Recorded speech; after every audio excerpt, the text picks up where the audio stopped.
વાર્તા શરૂ કરીએ. આપણી વાર્તાનું નામ છે ધર્મ બુદ્ધિ અને પાપ બુદ્ધિની વાર્તા. એક સુંદર મજાનું ગામ હતું. સુંદર ગામ હતું. એ ગામમાં બે મિત્રો રહેતા હતા. મિત્રો એટલે કોણ?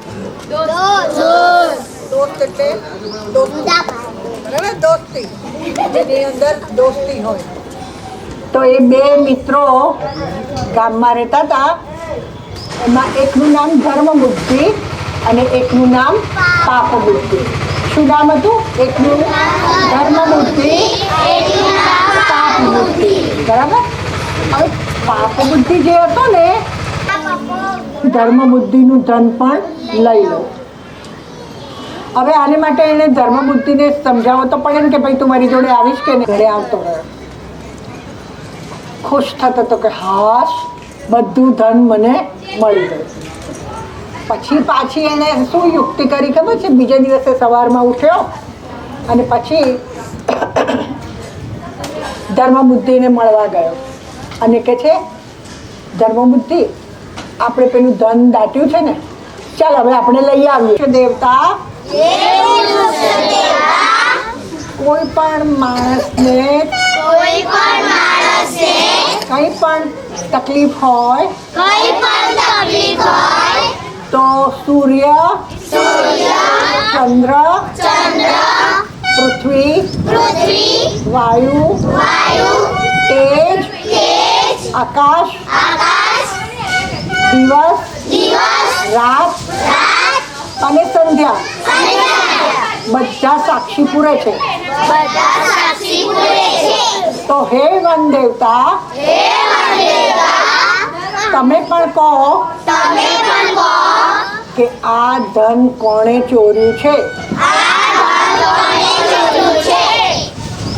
આવી પ્રાર્થના કરી. મોટેથી બે જણાએ પ્રાર્થના કરી એટલે પેલા અંદર બેઠેલા પિતાજીને સંભળાયું. એટલે પિતાજીને થયું કે મારે જવાબ આપવાનો સમય આવી ગયો. એટલે એમણે તો અંદર બેઠા બેઠા મોટેથી બોલ્યા, સાંભળો. નવાઈ લાગી તો વૃક્ષ બોલ્યું, સાંભળો, હું તમને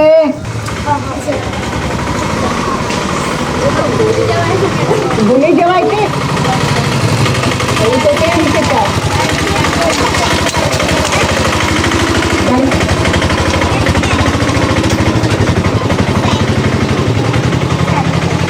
તારે શું કરવું છે?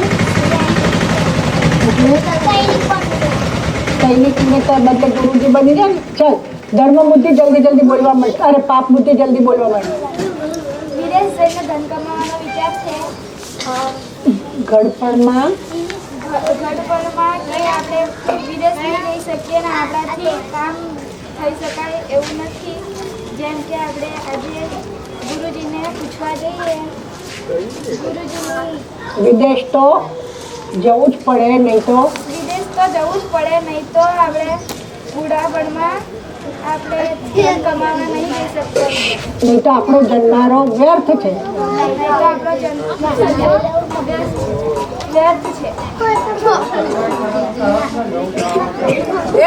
વિદેશ ના જઈએ તો આપણો જન્મનો વ્યર્થ છે. વિદેશમાં પ્રસન્નતાપૂર્વક જઈએ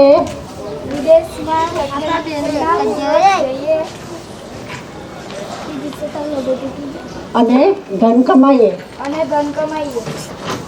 ચાલો પછી આગળ કેટલું યાદ રહ્યું છે?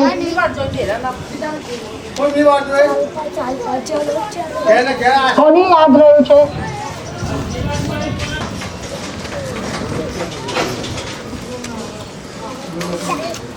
બહુ જોવાનું નથી કરશું. બધા બેસી જાવ, નીચે બેસી જાવ.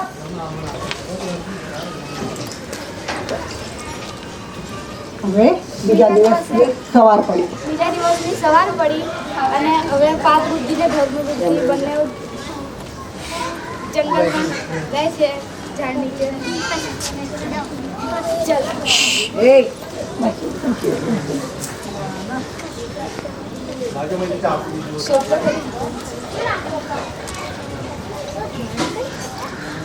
ધર્મ બુદ્ધિ અહીંયા તો ધન નહીં.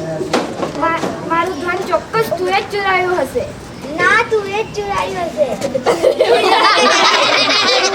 મેં નથી ચોરાવ્યું. મેં નથી ચોરાવ્યું. ધર્મ બુદ્ધિ મારું ધન ચોક્કસ તું જ ચોરાયું હશે. મેં નહીં ચોરાયું. હા બરાબર છે, મેં નથી ચોર્યું. મારા દોસ્ત છે, બરાબર ને? ગામવાળા પણ કહે ને કે આ બે દોસ્ત તો બહુ પાક્કા છે, બંને એકબીજાની મદદ કરે છે, બરાબર? તો આપણે હંમેશા દોસ્તની મદદ કરીએ એવું જ આપણે કરીએ. આપણે આવી ચીટિંગ કરીએ નહીં. પાપ બુદ્ધિ ખરાબ હતો એવું નહોતું, પણ એ બિચારો ગરીબ હતો ને એની જરૂર પડી હતી એટલે એણે આવું વિચાર્યું. પણ એને બદલે એ જો આવું વિચારે તો દોસ્તી એમની પાકી રહે ને, બરાબર ને? તો દોસ્તી તૂટત નહીં અને બંને એને પહેલાંને એક શિક્ષા થાત નહીં અને એના પિતાજીનો જીવ જાત નહીં, બરાબર? તો આપણે કહીએ ને એ દોસ્તી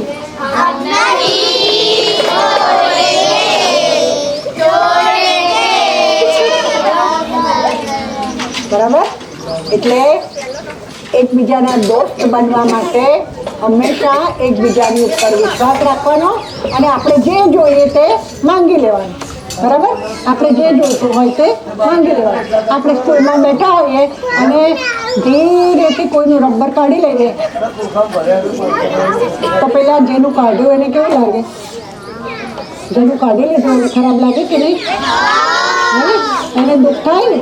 તેને બદલે આપણે એને કહીએ કે ભાઈ પ્લીઝ મને આજનો દિવસ તમે રબર આપો, કાલે મને મારી મમ્મી આપશે તો હું તને પાછું આપી દઈશ, એવું કહીએ તો દોસ્તી બરાબર રહે ને, બરાબર? તો આપણે હંમેશા દોસ્તી પાકી રાખવાની અને એકબીજામાં વિશ્વાસ રાખવાનો, કશું વિચારવાનું જ નહીં, બરાબર? ઓકે, તો આપણી વાર્તા ગમી બધાને?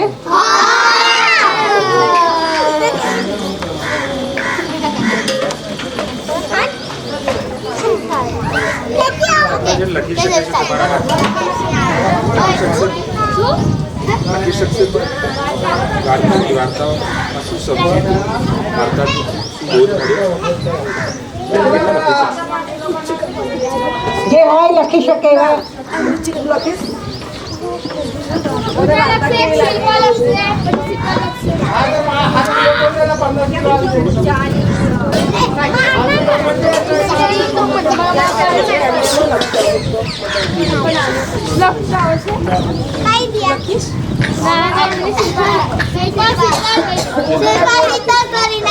બચ્ચાઓ છે પાછળ આ જે બોર્ડ છે ને એમાં કેટલા પ્રાણીઓ છે એમના નામ લખી શકશો તમે? એ લખો અને પછી ઉપર પોતાનું નામ અને ધોરણ લખવાનું. બચ્ચે લખશે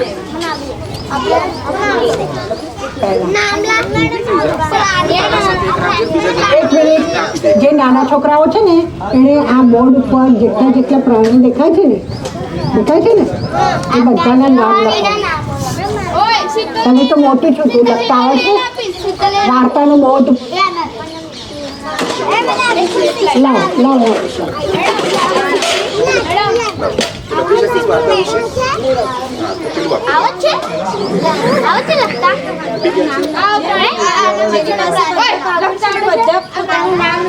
જેને મળ્યું છે એ પાછળ જતા રહે, મળ્યું છે એ પાછળ જતા રહે, જેને મળ્યું છે ને એ પાછળ જતા રહે અને પાછળ બેસીને લખશું. બધાને જેને મળે એ પાછળ જતા રહો.